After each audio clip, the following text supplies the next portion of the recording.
What's up, and welcome back to Nowstalgia Pod, giving you your weekly quarantine pop culture fix. My name is Pat Sheehan, joined by my co-host Dave Martin Swagger. Dave, how you doing today, man? The content gods are good. Once again, mere weeks ago, nothing going on this weekend. A wasteland. Logic drops a retirement album announcement, and then from the clouds, Taylor Swift, of all people. And on top of Donda, too. I mean... Of course, yeah. We're also getting into Donda. Subscribe now. YouTube.com/nostalgiapod. We're also getting to Yandi and Good Ass Job and Cruel Winter and all those albums. What was the video game one? TurboGrafx 16, yeah, of course. Got those leaks on the hard drive right now. We have quite a bit of music to get to today. We're going to start with the TV show, but before we jump into the TV show, Dave, I was on twitter.com, and people are all over the place in terms of, do you wear a mask? Do you not wear a mask? Do you socially distance? Do you not socially distance? Well, our good friends, the Chainsmokers. Oh my God. Held a drive-in concert out in the Hamptons of New York this past weekend. Long Island, baby. Classic. Where the rules don't matter, apparently, because people were not social distancing at this concert. Hotbed of wealthy white people. What do you expect? But I wanted to ask you, what artist would you risk your life to go catch COVID to see right now? Is there any? It's a great question. Yeah. we ain't ever getting older if we go into Chainsmokers during quarantine. That's a phenomenal question. I really don't know. Younger me would say Kanye, but right now I'm not. I don't want to. I mean, I'll obviously go see Kanye again, but I don't know. In this climate, I don't know. That's a good question. Yeah, I was really sitting with it for a while. Biggie hologram, maybe one night only, something like that. I think the only artist I would for sure be like, hey, gotta risk it, get the biscuit, would be if Daft Punk was playing some secret show. Sure. So that's literally once in a lifetime. They might never play again live. Yeah, I can't really think of anybody else that's on that level for me. Wear a fucking gas mask to the rave. Yeah, you just have to fit right in. Wear gas mask, gown up like I'm going into surgery, or I guess just if you're treating COVID patients at the hospital. Shout out to all those first line workers. We appreciate you, and don't go to concerts, especially the Chainsmokers right now. I miss them though, man. I miss them. The Chainsmokers? No, fuck them. No, the concerts in general. Yeah, I do too. Definitely hoping people start taking this more seriously so those sorts of things can happen sooner, hopefully. But why don't we start with something that just started up this past weekend on the streaming service Peacock, NBC's streaming platform. Brave New World, the Sky One Peacock TV show starring your guy, Alden Ehrenreich, Han Solo. Oh, but it was so simple. And a couple other people. I mean, Harry Lloyd. I feel like I've seen him in quite a few things. Viserys Targaryen, the one true king, man. Of course. He looks so much like the dweeb version of Fassbender, though. It's like oh my God, yeah, you're right. Yeah, it's hard for me not to see it. Should be. Are they cousins? They actually look quite alike. They do look very much alike. You also have Jessica Brown Finley in this. Demi Moore. Yeah, I mean, some big names. But I watched an episode. Got through an episode and a half. I know you've seen a few of these. How many are available on Peacock? I've seen the whole thing because I'm married to the game, unlike you. There's 9 episodes. This came out, when Peacock launched on the 15th, and while Peacock has various pricing tiers, including free options with ads, because Brave New World is an original show, you actually need to have a version of the premium edition of Peacock to watch the show. However, you can get a week free trial, or you can sign up on Android and get 3 months. So you can watch this show legally for free. And that's what I did. Seeing the whole thing. It's interesting. It's a lot. There's a lot involved. And on the surface, with the cast that you named, I would have liked it to have been better. Man, so what you're telling me is this is another L for your guy Alden. Yeah, I don't really blame any of the talent, the Mm. cast, the acting talent when it comes to this. And I actually like a lot of them in moments in the show. But I think Brave New World, just as a property, it's based off the famous Aldous Huxley novel from 1932, Mm. famous dystopian science fiction novel compared to 1984 from George Orwell over time. Um, that text has long been flaunted as difficult to adapt and has seen miniseries and TV movies that weren't very good. And it's kind of been like an IP. At one point, Ridley Scott was trying to make this with Leo, and then that fell through. And it seems Ridley has resigned himself. That's probably not worth doing. And if you watch this show, or if you read the book, from what I've gathered from people that have read the book or revisited it recently, the themes of Brave New World and the themes we see on the television adaptation of it, these themes are not as revolutionary or as new to dystopian storytelling as they may have been in the 30s. They ultimately, it's a very familiar thing. I think of stuff like The Matrix and Westworld, Black Mirror, Divergent, Hunger Games. A lot of these ideas about like far, utopian societies that have these strict caste systems and kind of like totalitarian ways of controlling their people.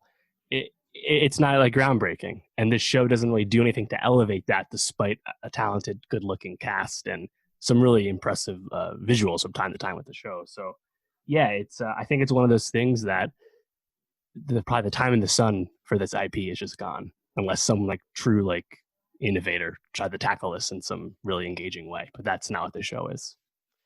Well, I think the one thing I will say that probably sets it apart from the adaptations of those other things is there's a lot of sex in this show, Dave. Lot of nude, uh, full on raunchy, Consistent throughout the runtime. There are orgy scenes, group sex, all kinds of stuff you could think of. And it's funny because it's presented to you as like this society, this New London society, where there's no monogamy, no family, and no privacy. That's like their log line, right? It's like part of that is like they just have sex, doesn't matter. There's no they're all like genetically created, so like they're not gonna get anyone pregnant. So they just fuck, do whatever they want, and they're supposed to fuck everyone and not stay consistent. And like has no meaning, so just enjoy yourself. And it's like eventually, newsflash, that starts to bother some of the characters, and they realize that they're not feeling fulfilled despite everything society's telling them to be. Like none of like the plot points and the narrative progressions wow you, because you can see them coming because you've seen them before. So, and the sex angle is weird because it's like some early Thrones, like a lot of Westworld.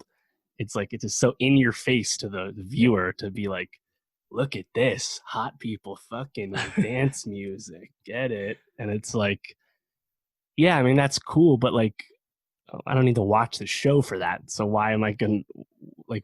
It's not special. It's still not special at the end of the day. Mm-hmm. So it's a weird show, man. It's quite something. Well, you keep saying it's weird.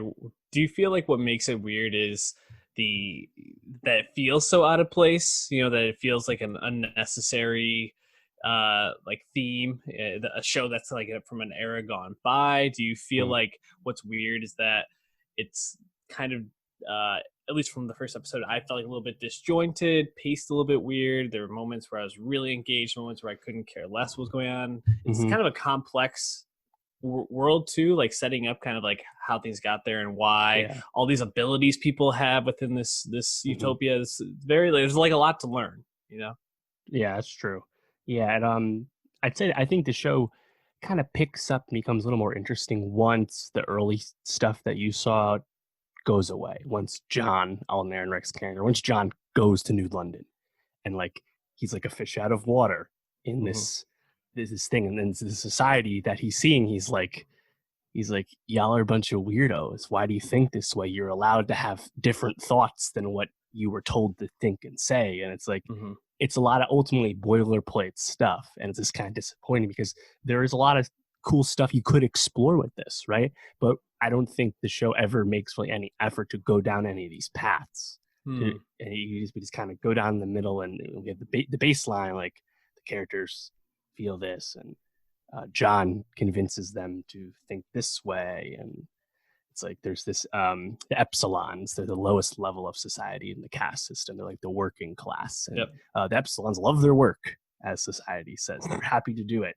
And then it's like John starts talking to them, and he's like, "You don't have to fucking vacuum that shit that I just broke. It's okay. This is bullshit." And it's like, wow, I saw that coming like the fucking first time I saw one of these epsilon dudes. It's like you knew that that's like the source of rebellion right there. Like it's just. Well, in the first episode, one of them kills himself. Throws himself off the thing, and I feel like they do set the conflicts up right in the beginning, right? Like you have Henry Lloyd, who plays Bernard Marx in the show. He's kind of like this what's it called, like alpha being, so to speak. He's a alpha plus. Alpha plus, so top of society. He's like a manager of sorts, and like, which is funny because really it means it's like he's just like fucking strapped when it comes to all the pills they have in the society. Oh my god, you watch so many people pop pills constantly in this show. Soma is what it's called. It's like they relegate their levels whenever they hear something or see something that's not the way it's supposed to be. Let me pop that green real quick, I'll feel good again, and it's like, and then Alden's like, at one point it's like, hey, you can have this feeling, you don't gotta check those levels, bro. It's like, wow, again, saw that coming. But Lloyd's character Marx, he's kind of interesting because like he kind of goes up and down throughout the run of the show of whether you like him or you don't, because he's kind of like slowly beginning to feel unfulfilled in his role, even though he, as a alpha plus, is supposed to be at the top of the privilege in society in New London. So again, they could have explored it more, though, and they don't. And he's kind of following around Jessica Brown Findlay's character Lenina, and kind of saying like, hey, I see that you're having this monogamous relationship. Like, what's going on there? Like, you should not be doing that. It's prohibited, so While meanwhile, he's kind of like, I can't tell, is he longing for a partner, or what's the conflict there with him? It's actually not clear. And that's actually an issue I had with the show too, is there's some like basic, like top level societal conflicts you can just see coming because again, they're familiar. But in terms of the characters, like Marx, his motives don't come into view for a little while. And I think it's more about just he doesn't feel respected the way he wants to. And again, it all comes back to like fulfillment in society and stuff. And it's it's kind of weird because like they're kind of like paired off in the beginning of the show. And then by the end of that pilot, when you see John, Alden Ehrenreich character, lay eyes on Lenina, you're like, oh wow, well, that's gonna happen. And shockingly it does. And it's just, well, it's kind of funny the way you describe it. It's almost kind of like woke bro comes into the society and is like, yo, it doesn't have to be this way. And then they're like, what? Like brain explosion. It's funny because he's not even that. Apparently his Alden's portrayal, the way the character was written for the show, is a little different from the book, but it's more just like because he's from the Savage Lands, because he's not from New London, he he grinded in life. He had a working class existence, and he just kind of appreciates like more closer to what real life is or was. So he sees all these weird people that, I don't say weird, but it's like he sees this like sanitized society and all these people just self-medicating whenever anything potentially not in line with the textbook happens. And he's just like, wait, why? It's not even like he's woke. It's more just like he's doing the bare minimum because all these people don't know anything about like living. So it's, I'll say like I was generally entertained most of the time.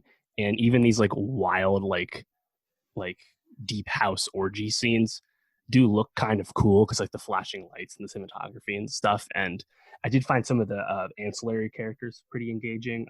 One of them is played by Hannah John Kaneen, I believe is how you say it. She played Ghost in Ant-Man 2, and she was also on Thrones. She's like the one who like organizes the like party events and the sex events and stuff. Really engaging performance, really nice wig in the show. I like that. And like, because this is like a dystopian future setting, it has a lot of those things you expect, right? It's like those like stark, like white visuals and like futuristic out there fashion and stuff like that. It has all that kind of cool stuff that you expect. But again, just like thematically, doesn't quite hit the highs I think it wants to, or at least people used to think that novel should hit. Mhm. So it's something. Well, shout out to my guy, Will Toledo, getting that car seat headrest drop in the first Yeah. episode. Couldn't So believe funny, it. right? I was like, is this car seat headrest? I don't know if that makes sense for that character. No, it's just random. Music doesn't really music with Exist. lyrics doesn't exist in New Yeah. London. It's just instrumentals. But I mean, good for them, I guess. I'll probably check out the rest of it. Maybe I'll give a thought or two. I don't know. Peacock just hasn't really intrigued me as a platform so much. So I don't know.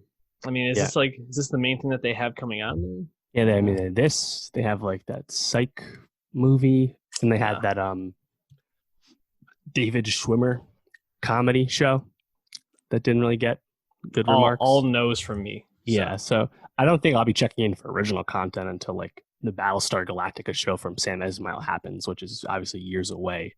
So, for now, it's just a library of those shows, and there's a good movie library, at least a smaller one, but there's some good movies on there. But like, I think the big selling point right now is that the library legacy stuff is free with ads.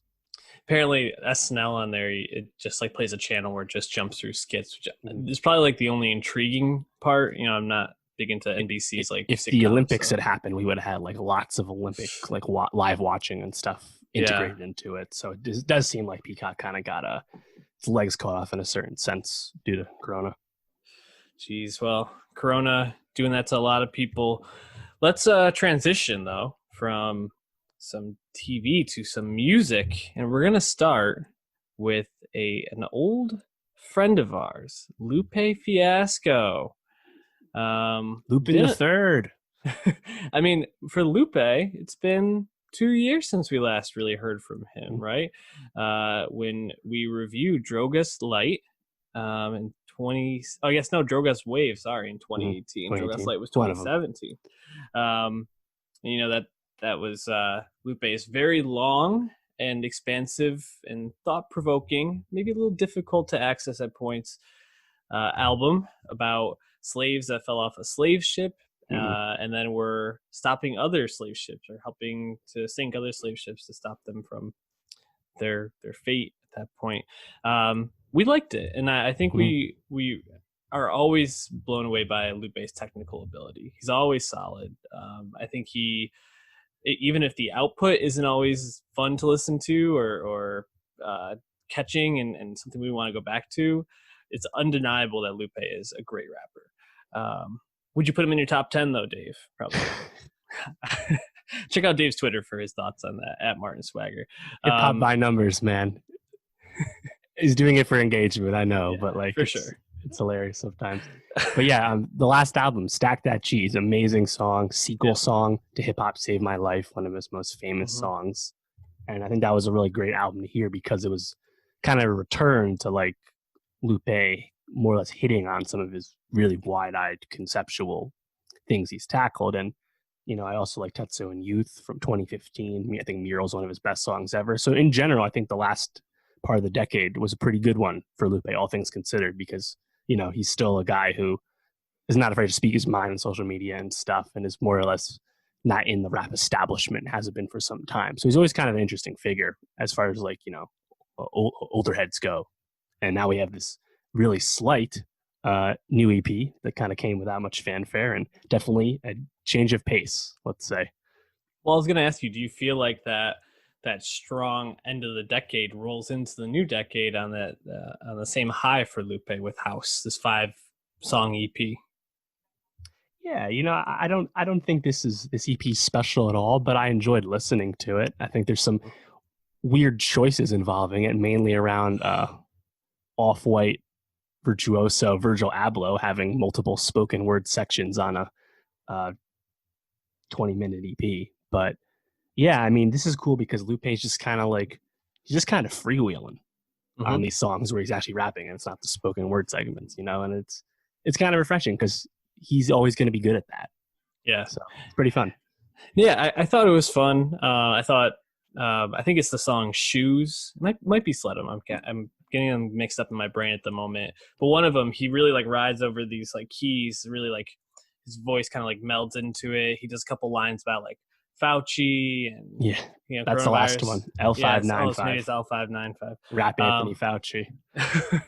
But I mean, it's the sort of thing where I'm probably not going to come back to this often. I thought some of Virgil Abloh's spoken word pieces were interesting.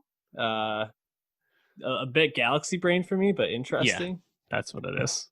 Um, These are your air mods, your air Aubreys, if you will. And it's like, okay, guy, like, and the whole thing, like, I think track 1, technically homemade, is just like a minute and a half of a Virgil speech he previously gave. It's, I guess, some talk about fashion or whatever, right? And it's just fake deep nonsense, which is kind of funny because Lupe has been prone to that as well over time. Sure. So I didn't mind it. It's just kind of weird. It's like, wow, I never really heard Virgil speak. Like I never heard like any deep speeches from him before, you know. And I guess this is a comeback for him in hip hop after he butchered the original Pop Smoke posthumous album cover. So whatever. I did think the second Dinosaurs. Dinosaurs, which Virgil was also on. Yeah. Again, like Lupe just kind of freewheeling it, and you have Kalen Ellis is the producer on all this. He's a Florida producer, and I thought none of these beats are like, well, I think will wow you, but they're kind of just smooth, more or less understated beats, and they just let Lupe do his thing. Yeah, I mean it's a solid 20 minutes. I mean it'll at least hold your interest, I'll say. And I also gotta say, I think Lupe has one of the best like rap voices. It's so distinct, so clear. I just feel like it really is a solid and memorable vocal every time he comes through. So I don't think any of the songs here really make the best of 2020 list, but check that out. Nowstalgia Best of 2020 on Spotify. I think we were probably going to put maybe 1 or 2 songs from Flo Milli with her debut mixtape project, however you want to put it. Ho, why is you here? Flo Milli shit. Let's go, baby. Yeah, Dave. So going back to your Twitter, I saw you tweeted on Friday, Flo Milli got the first spin out of all this music that dropped on Friday. Tell me why. Because it was what I expected it to be. It's fucking fun. Flo Milli just has a lot of energy. And she's just another upstart female MC. It's great that we can just have lots of these and then it's not a big deal anymore, right? That's what Flo Milli represents. And, you know, for this being her debut mixtape, and she really only has been known as a rapper for about a year with B Flow Mix, that first single, which became a TikTok hit, largely due to her own efforts to promote the song. You know, it's like we have a steady dose of singles. Most of them made this tape, not all of them, but it's just, you can just tell that she's kind of like in like the Rico Nasty side of things when it comes to the way modern female MCs are. And she's just fun and she does not give a shit. And it's really refreshing to hear. You know, it's just a lot of fun. Yeah, I listened to her on my run. She kept me going the whole time. A lot of energy throughout. I appreciated that. I also, when I was running, I was kind of just thinking, I feel like even though this is her first project, fairly new, like you said, she kind of only has this one major hit that really blew up through TikTok. I feel like she is positioned to be right in that like second, third tier of, you know, female rappers. You know, and I'm qualifying, obviously. I mean, if you put her in terms of other artists, I haven't really thought about that, but I feel like there's like that 3 at the top. You know, you got Cardi, you got Nicki, and you got Megan. And then after that, I think there's a lot of really solid artists in the that next tier, and it's a little bit more varied. You know, you got Rico, you got Tierra Whack. I think Flo Milli slots right in there, or at least is like knocking on the door to that. And that's a lot to say after only one project. Yeah, I think that sound too. In the Party has also become a bit of a hit for her as well. So not a one-hit wonder. And it's it is really cool to like revisit how B Flow Mix became a hit, because that was old TikTok when you could throw $200 at a rising influencer and have them do a dance to your song that then gets 100,000 likes. $200. And then spawns what? 200,000 people using your song on TikTok, and the rest is history, right? She used the same guy. What's his name? Something nice. It's the same guy who uploaded Old Town Road to TikTok. Like fucking Smart. Really smart, right? She's and it worked. Incredibly smart, yeah. And then soon enough, she got snatched up by RCA Records, and now she's a real artist. So it's cool to see. I think if I had one critique of this mixtape, it's that I think a couple of the songs, in terms of beat, didn't blow me away. Sounded actually a little bit samey, kind of like that dun dun dun, like kind of like that strong beat. But the songs where she kind of fell more into like the melodic, kind of flowing with the song, maybe a little bit more like R&B-ish, something like Weak, which was one of her other singles. I think she really rides that well, and I felt excited because it felt like this isn't somebody that's like a one-trick pony, right? They're not going to be. It's not like Stay Solid Rocky, where we talked about last week, kind of had just like that one song that kind of caught attention, and I guess he'll have probably to make something very similar to keep his star up. Flo Milli feels like she has a lot of potential to grow as an artist, and I think this is a great first showing for her. Yeah, I think Weak, Send the Addy, and 19 was my favorite sequence. It's really just about how men suck, and she doesn't give a fuck. You know, it's great. She's from Mobile, Alabama. Really the first rapper in a long time that I can think of out of Alabama. So that's cool. Shout out to not shout out to Alabama. No, we fucked that. We'll be adding one of these songs to the playlist. Dave, let's talk about an unfortunate early retirement for Logic, one of your favorite rappers. Sometimes. At times. And I mean, it's just a sad day, you know, when Logic hangs up the mic and goes to Twitch to become a very lucrative gaming streamer, apparently. What? Evidently. I mean, he's never shied away from his love of gaming and nerd culture, so it's not totally unsurprising. He clearly is being very thoughtful about his post-retirement plans, though. So I guess he wants to be a dad. He's already a dad. He wants to be a good dad, and I guess being a streamer at home is easier than going on tour for half the year, every year for like the last 6 years, which is what he did. So I guess you can understand it. I was much more skeptical about the whole retirement thing because it's a very common refrain we've heard in hip hop. Jay-Z, Lil Wayne, Lil Uzi Vert. Like, it happens a lot. It very rarely has any substance to it or even lasts all that long. But, you know, hearing No Pressure, Bobby's 6 LP, some of these songs, you're like, wow, okay, you actually do sound like you're ready to stop. And I did like this album a lot. And honestly, the way this album framed it for me was I'm just even more disappointed in other parts of his career because of his lack of consistency. I always trumpeted and triumphed about his really good songcraft and album making. And he just really got away from that for like the last 4 years. And it just was disappointing because you knew it was there. And we talked about Confessions of a Dangerous Mind. His last album came out early in 2019. And he just felt completely aimless and kind of at the top of the game with nothing left to prove. And it turns out he accepted that was the case and decided to hang it up. And I'm just disappointed in some of those other albums even more now because you could see this right here. Like, he's so in command and so aware of his situation on this album. It's just, to me, it's just kind of disappointing again that he's kind of lost his way the past like few years. Yeah, it's funny just going through since we started the podcast. The projects he's put out, everybody, I think we thought was okay. Like, no, I think that's my least favorite one.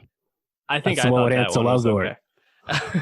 I mean, come on, and so it has 1-800 on it, which is the inflection point in his career, of course. But that's when he started getting into weeds for me. It has an awesome cover. Well, they all do. Shout out Sam Spratt. We'll give him that.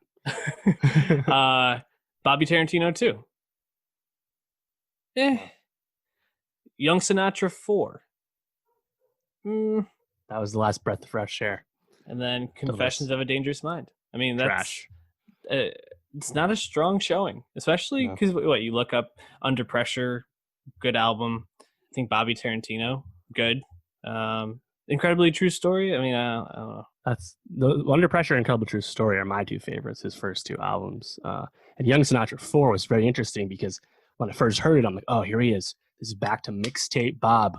We got the boom bap samples. We got the throwback rapping to rap. You know, he's not delving into modern trends like he did on the Bobby Tarantino songs. This is more like back to the old school shit. And when it hit, it did hit, but it ultimately was I believe that he called that an album. I believe it was an album that just, it didn't quite have the replay value I expected when I first heard it, even though a song like Wu-Tang Forever, where you get this really inspired effort from the entire Wu-Tang clan. Like, obviously it was a huge flex and that song's still great, but yeah, it's like, it was, when I heard Confessions of a Dangerous Mind last year, I really kind of separated Logic, and I was like, okay, I think I just need to just lower my expectations, and he's just moved to a different place in his career. And then hearing this, and I'm like, wow, this is a direct sequel to his debut album, and just as kind of thoughtful about everything he's doing, and it's quite the 10-year career, you know, because of the wild fluctuations in quality, despite the obvious talent that Logic has always displayed. Well, and I think what really helps this album to feel so cohesive, but also so much of what we really love about Logic is No ID.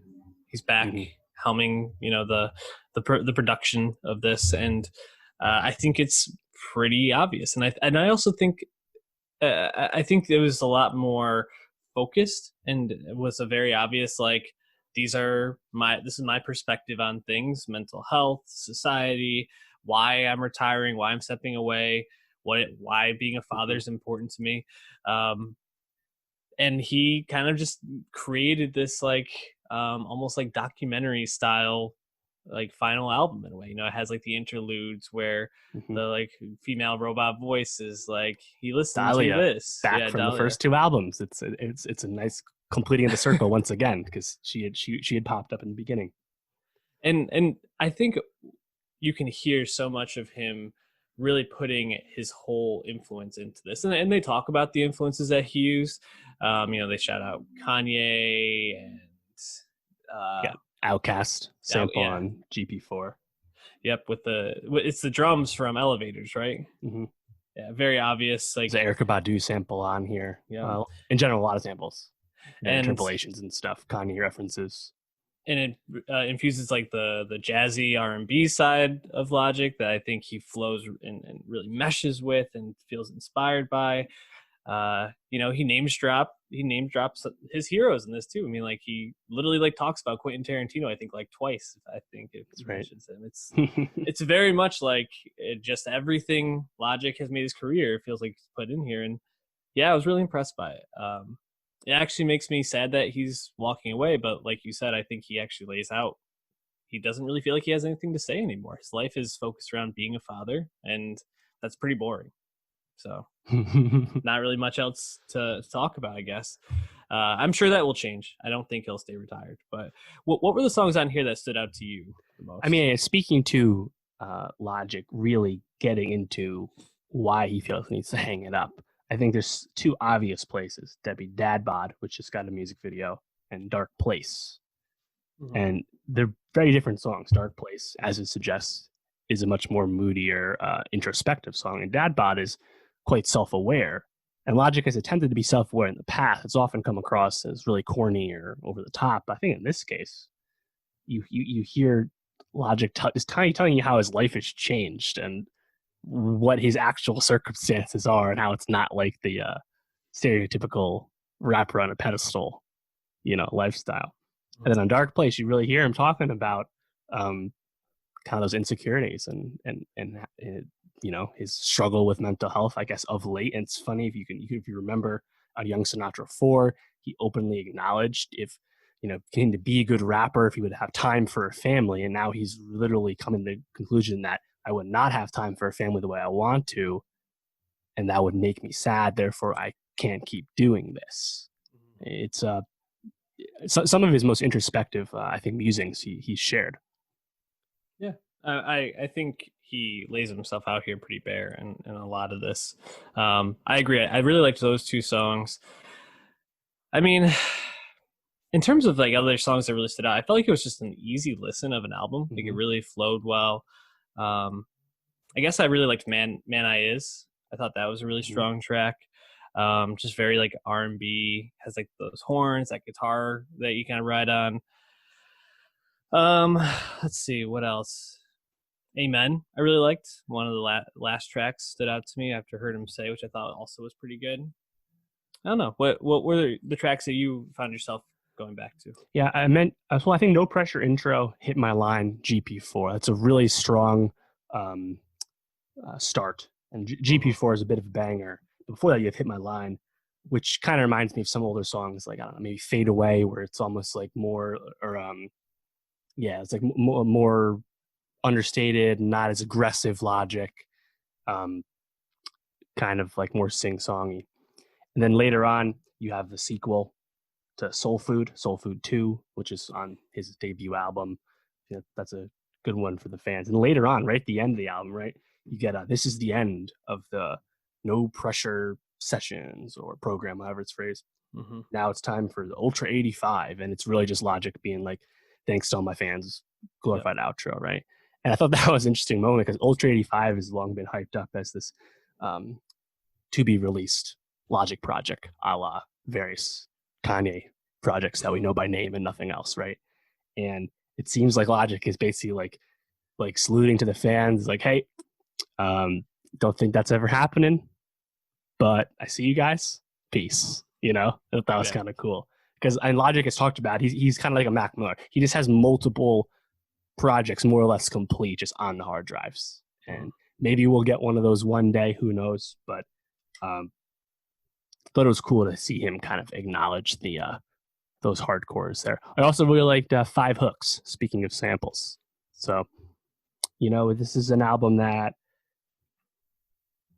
I think, like you said, it's very easy to listen to, and you can kind of just throw it on at any point and just kind of enjoy it. So, yeah, it's definitely one of his strongest, if not his strongest projects. I think that's pretty obvious. I think my favorite quotable would be from Celebration, where he's speaking to Twitch. He says, "I'm Spike Spiegel, but I'm known to be vicious." That's a reference to Cowboy Bebop, legendary anime.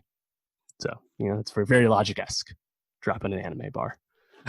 Well, I think the intro to that even is he watched a lot of anime while recording this, right? So. Cowboy Bebop, Trigun, and Samurai Champloo. Yep. 3 shonen dude animes.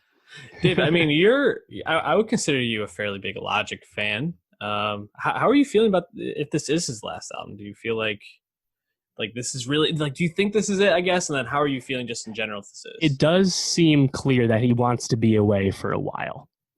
He makes a really strong, compelling, thoughtful personal case about why that is. So I didn't think this going until I heard it, but now I do believe that it'll be some time before we hear him again. We will hear him again. He's only 30. He's just too young to never come back. He has completed music. He has Twitch. He may fucking play snippets on Twitch sometimes. Who knows, right? But if it's gonna be a while. He's released a project, I believe it was every single year of the 2010s, except for 1 year. You have all of his mixtapes, all of his albums. And that's a lot of music and a lot of variation as he's going. And as I said before, not all of it was good. Some of it was really frustrating and annoying. And I think at Logic's worst points, he would just be rapping to rap and not really making much sense and not saying much of anything, which is, again, frustrating for a guy who we knew had things to say. So I just find this a really graceful exit, and even if it's a temporary one, so I'm quite happy with it. And at the end of the day, he's got a fucking lot of music, so it's gonna be a while before I think I'm tired of all the songs I like of his, because he's put so much out already. Well, I'm glad that you enjoyed Logic's last album ever. I wonder if he would do like the Donald Glover thing, where he kind of drops the name and comes back just as I don't even know his name, Bobby Hall, something like that, third or something like that. Yeah. I don't know. See you, Logic. Thank you for the great last album. Now on to someone that also surprised us, and I think it's interesting because Kanye earlier in the week having a bit of a meltdown. Obviously we're starting off Taylor Swift section, talk about Kanye, but they are inextricably linked. Correct. Kanye's going to drop Donda this Friday. So it seems like he might be in the bit of an episode. Who's publicly putting out there his family is trying to get him to see a psychiatrist, lock him in the house, have him into hospital, whatever they were trying to do. And then Taylor, Thursday, is like, hey, got this surprise album coming tomorrow. Just enjoy. I had a lot of thoughts during COVID. And then Donda doesn't drop and this does. And I think the really interesting thing... What a W, man. Yeah, I mean, Taylor's just been, I think, getting a lot of W's this year. I mean, she released a documentary. We reviewed it. Pretty shameless, like, self-promotion. But I think the one thing that Taylor has done well and kind of came out of that was her speaking politically, kind of taking this stance as a public figure of which side of societal issues she wants to be advocating for. And I think she's actually been receiving a lot of praise for that. And kind of as she's linked to Kanye's been getting a lot of negative reaction to some of his societal and political stances he's been taking publicly. I think this album is a complete win for her. This is her indie album. There's really no other way to put it. It's indie pop, indie rock, indie singer-songwriter. And the songs are good. Her writing is probably the sharpest it's ever been. Now, this is the but for me. This is probably like my 5th favorite Taylor Swift album. Okay. Like, it's just, maybe it's the time of year it dropped. It feels like this should have been dropped 3 months from now, maybe, in the middle of October. Maybe it's that coming off of Lover, which I thought really blended some of her poppiness with some of her more thoughtfulness and some really great production from Jack Antonoff. It felt like this is a good lane for Taylor. This feels like a maturing, but also kind of still giving us the bangers. There's no bangers on here, Dave.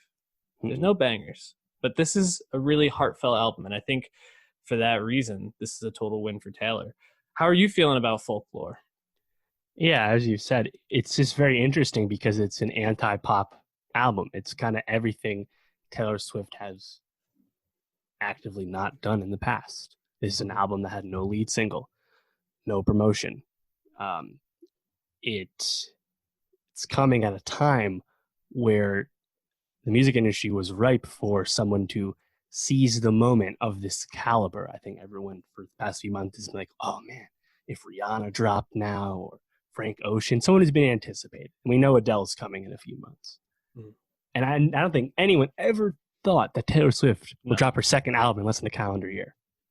And yet, it's not the album for that moment because it's by design, not for her stadium tours. It's not what she's done before.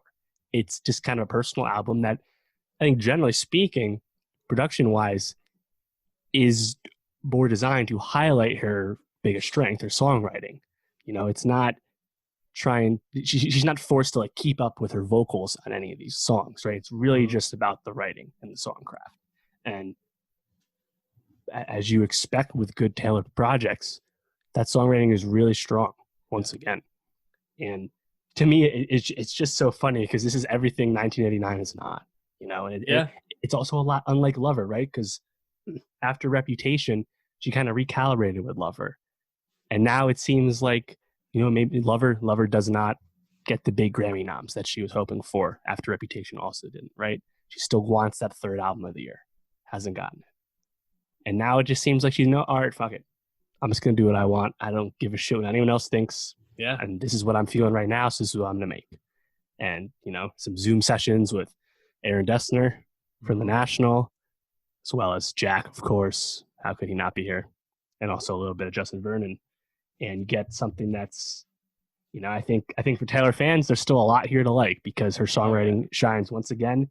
And it's also interesting because I think as Taylor's openly, I believe it was on one of her tweets, there are songs that are not really about her. They're either fictional stories or literally biographical retellings, right? Like the Last Great American Dynasty song. So it's I I think it's a lot to take in ultimately, but and we've been talking about Taylor a lot of late, as you mentioned, with Miss Americana, with updates to the Kanye feud, with the Scooter Braun feud. You know, this is her second album, Republic record. She owns this album. And I think it says a lot that she made an album that she knows probably won't be the source of her most lucrative publishing that she now controls. And yet this is what she made. And despite all that, without no promo, this set the Spotify first day record, breaking Ariana Grande's mark with Thank You Next, 80.6 million streams. Crazy. Day one. And track one, is the biggest female song debut on Spotify as a result. And there's other records with Apple as well. So quite the unexpected moment in pop music. Yeah. It really just dominated Friday and pretty much the whole weekend. I mean, I saw so many people tweeting about it, so many people talking about it, giving it a lot of praise, and I think earned praise on this. I mean, you mentioned the production from Desner. You have Jack jumping in, I think, 4 or 5 songs, including Cardigan, the lead single. Desner's on 9 of the 16 tracks. Jack is on 4. It's it's really impressive, and obviously Justin Vernon, I think, obviously was a big influence for this. He jumps on Exile, which I think is maybe not one of the strongest songs on the record, but I think the ending of that song is really awesome, and I think more of a testament to what you talked about, where Taylor isn't trying to catch you. Like on this album, she's not trying to hook you in the first 5 seconds. Like she's not dropping a Shake It Off where like you're just in from the second that song starts. She is like, these are slow burns that you really have to like listen to, hear the story. I think some of them have some pretty catchy hooks, but some of them don't. And I think that the fact that those songs, that she didn't have to rely on writing these catchy hooks, but could still write these really strong songs. It's almost more like Phoebe Bridgers than like Ariana Grande in a sense, like it's really impressive what she did here. And I think it, like you said, it kind of just shows the range that she has and the real talent that she has. It's funny to think about where she was with Reputation, 2 or 3 years ago to now. It's like 2017. How like she totally like righted the ship. People were saying after Reputation, like, oh, Taylor's first real misstep, and Reputation still did okay commercially. I know that the tour still sold, but it's like critically, I think she got a lot of love after Lover, and now she's really getting a lot of critical acclaim for sure. I wanted to ask you one. You mentioned the track "The Last Great American Dynasty." I was reading some theories about the album. Did you read this theory that song, while being about the famous heiress that owned Rebecca Harkness, who Taylor Swift now owns that home that was being referenced in Rhode Island? Insane, but years now. Apparently, there's a line in there that is the same line that she uses in "This Is Why We Can't Have Nice Things," which was reportedly a song about Karlie Kloss and their potential relationship. And people are saying that this might be like the sequel to that, the follow-up, because Karlie Kloss has famously fallen from grace. That's right. Or at least out of the Taylor's grace. Kushner, right? Friends. Yes, she's a Kushner-ite at this point. I thought that was pretty interesting. Wow.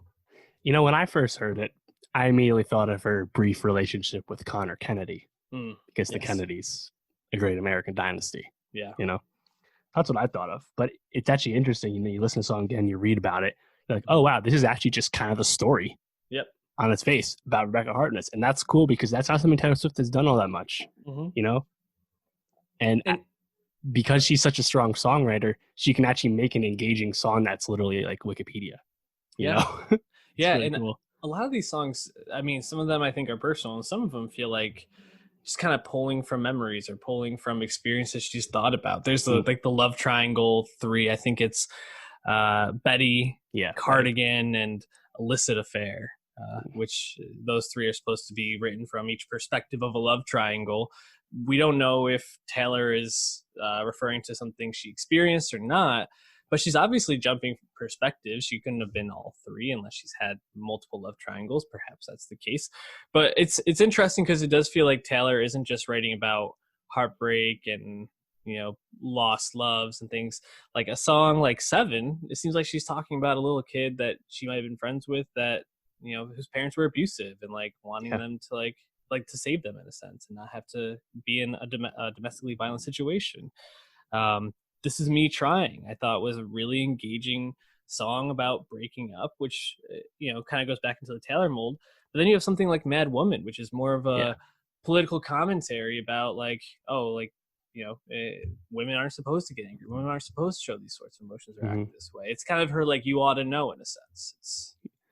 And cool. Mad Woman really stood out to me because I just think it's a much stronger attempt than I think actually lands this time for this kind of message when you juxtapose it with The Man from Lover, which I think the Man still resonated with a lot of people, but to me it was a very heavy-handed, kind of over-the-top way in terms of the way it was written and stuff.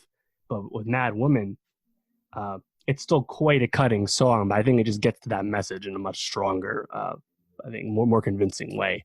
Yeah. And yeah, I mean, thinking of these songs, I mean, there's some songs here, like you're speaking to, she's referencing her teenage years. She's referencing kind of like pre-fame relationships and stuff. And again, the perspective she's presenting there, that almost feels like you could hear that on like Fearless or something, you know, I mean, not sonically wise, but like the lyrical content and stuff. Right.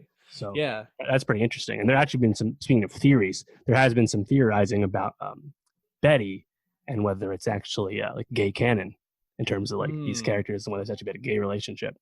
Yeah. And there's some theorizing about the names of the characters are actually the names of Ryan Reynolds and Blake Lively's kids, daughters. Yeah, so, I guess so. Some interesting reading if you want. Definitely. You know, to speak to your point about how you could have seen these sorts of songs release this material on something like Taylor's first album, 17, it's like a more mature perspective of it though, right? It's like her looking at these things that are happening and like really, I think, teasing out the emotion between the interactions. Whereas, you know, like Teardrops on My Guitar, it's like just this like longing for this like teenage love. Whereas something like Betty, it's not only, or Betty and Cardigan and Illicit Affair all tied together. It's not just like that longing and like the relationship breaking up. It's like really about like betrayal and then like trying to like win someone back, but knowing that the relationship is broken, or feeling like you were just tossed aside, but you know, feeling reinvigorated with someone new, or when that opportunity comes back around. I think it's a sign of her growth, while also I think feeling a bit grounded more in like you said, her past writings. Any tracks that you say would be like by far the best for you, or that you found yourself going back to the most? I think my favorite song is the first one, The One. Yeah, The One's really good. I've listened to that a few times. You know, I think that one's just quite easy to listen to. Sounds really good. And it's kind of the mission statement from the start. I'm on some new shit. It's like her second line, you know? I like The One a lot. I also like Great American Dynasty. Those are probably the ones I listen to the most so far. Yeah. And I think to me, Folklore, seeing this massive streaming success, right, without any promo and being such a strict John return from her, seeing the mountains of success she's getting, I hope this convinces Taylor to continue to just operate on her own terms. You know, now that she's in full command of her career, you know, do what you want, girl. Do what you want, because at the end of the day, you are kind of too big to fail. I actually saw some people comparing her to like older period Beyonce, where it's like, it doesn't really matter if you're actually making huge hits. You can just do what you want and people will be there when you want to be there. You know, so I'm very curious to see what happens next, you know, because she was going to tour this year for Lover, and obviously that did not happen due to the pandemic. Now, whatever plans, I believe we have postponed dates for 2021. I'm not positive, but is this album going to factor into that all that much? There are, from what I know, there are obviously slower moments at her tour stops where she takes out the guitar and does some stuff. These songs obviously fit into those sections, but I'm actually just really curious, like what are Taylor's goals moving forward? Or was this really just kind of product of COVID, product of isolation, and just kind of something she wanted to dabble in? Or will this really mark like Taylor kind of leaving like mainstream pop stardom, actively chasing that, leaving that behind? Who knows? It's interesting, and obviously we won't know, but this could be a real inflection point in terms of her career and the direction it goes in. Just to circle back, I wanted to shout out a couple of songs. I think August into This Is Me Trying are probably my two favorite back to back. The string and like the build up on August I think is really strong, but I think the song that is going to be taken away from this and just be like the Taylor classic from this album that people point to is My Tears Ricochet. I have a feeling like that one's just gonna, that's like the total heartbreak. Like every line in that song is like perfectly written. I think maybe it's not her biggest one right now, but I think people are going to be coming back to that one a lot. So mark it down. When it's her biggest song in like 10 years, you can come back to this podcast, which hopefully you're following. If you hit that subscribe button and let me know how right I was. But Dave, I think that's going to wrap it up for this week. What should the people be listening to, watching, intaking? More music on the way. Kanye, maybe. Probably not. But put that to the side. We have Dominic Fike's debut album, something I'm very, very interested in. I think Dominic Fike, speaking of stardom, is someone who very quickly approach the high level. So I'm very interested to hear that. We also have another EP from Black Thought of the Roots. His Streams of Thought EPs have been fucking flames. Volume 3 coming Friday. We have an EP from Nick Caution of Pro Era and Beast Coast fame. Nick only spits bars, so I'm looking forward to hearing more of those. And Shoreline Mafia's debut album, the hottest hip-hop group in LA right now. It's coming, and I can't wait because I love these dudes. So we got all that. There's also an IFC Films release on demand called Summerland I'm interested in. And The Umbrella Academy Season 2 debuts on Netflix on Friday. So we'll be getting to that soon. So check out that white violin, dog. Jeez. So for Dave Martinson, I'm Pat Sheehan. Follow us at NowstalgiaPod on Twitter and SoundCloud.com/NowstalgiaPod. Hit that subscribe on YouTube and wear a mask. We'll see you next week.